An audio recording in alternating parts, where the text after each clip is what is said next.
വിശുദ്ധ മർക്കോസ് എഴുതിയ സുവിശേഷത്തിനുള്ള വായന അധ്യായം 10 1 മുതലുള്ള തിരുവചനങ്ങൾ. വിവാഹമോചനത്തെ സംബന്ധിച്ച പ്രബോധനം. അവൻ അവിടം വിട്ട് യൂദയായിലേക്കും ജോർദാനും മറുകരയിലേക്കും പോയി. വീണ്ടും ജനങ്ങൾ അവൻ്റെ അടുക്കൽ ഒരുമിച്ച് കൂടി.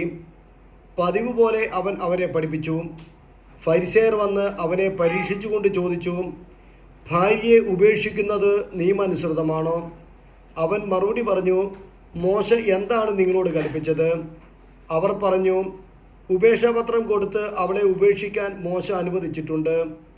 യേശു പറഞ്ഞു, നിങ്ങളുടെ ഹൃദയകാഠിന്യം കൊണ്ടാണ് മോശ ഈ നിയമം നിങ്ങൾക്ക് വേണ്ടി എഴുതിയത്. എന്നാൽ സൃഷ്ടിയുടെ ആരംഭം മുതലേ ദൈവം അവരെ പുരുഷനും സ്ത്രീയുമായി സൃഷ്ടിച്ചു.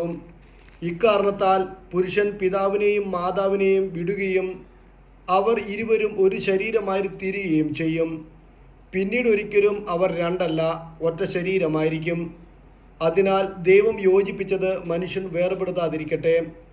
ഇക്കാര്യത്തെക്കുറിച്ച് ശിഷ്യന്മാർ വീട്ടിൽ വെച്ച് വീണ്ടും അവനോട് ചോദിച്ചു. അവൻ പറഞ്ഞു, ഭാര്യയെ ഉപേക്ഷിച്ച് മറ്റൊരാളെ വിവാഹം ചെയ്യുന്നവൻ വ്യഭിചാരം ചെയ്യുന്നു. ഭർത്താവിനെ ഉപേക്ഷിച്ച് മറ്റൊരാളെ വിവാഹം ചെയ്യുന്നവളും വ്യഭിചാരം ചെയ്യുന്നു. ശിശുക്കളെ അനുഗ്രഹിക്കുന്നു. അവൻ തൊട്ട് അനുഗ്രഹിക്കുന്നതിനു വേണ്ടി ശിശുക്കളെ അവൻ്റെ അടുക്കൽ അവർ കൊണ്ടുവന്നു. ശിഷ്യന്മാരാകട്ടെ അവരെ ശകാരിച്ചു. ഇത് കണ്ടപ്പോൾ യേശു കോപിച്ച് അവരോട് പറഞ്ഞു, ശിശുക്കൾ എൻ്റെ അടുക്കൽ വരാൻ അനുവദിക്കുവിൻ, അവരെ തടയരുത്. എന്തെന്നാൽ ദൈവരാജ്യം അവരെ പോലെ ഉള്ളവരുടേതാണ്.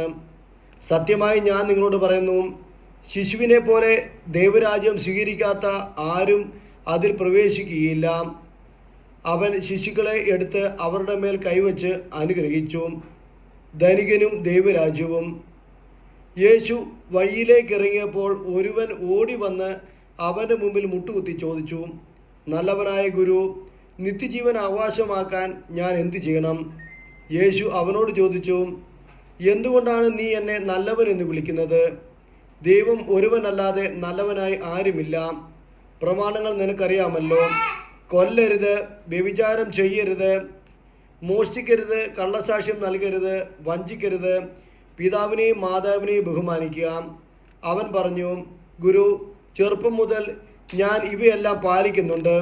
യേശു സ്നേഹപൂർവ്വം അവനെ കടാക്ഷിച്ചുകൊണ്ട് പറഞ്ഞു, നിനക്ക് ഒരു കുറവുണ്ട്. പോയി നിനക്കുള്ളതെല്ലാം വിറ്റ് ദരിദ്രർക്ക് കൊടുക്കുക.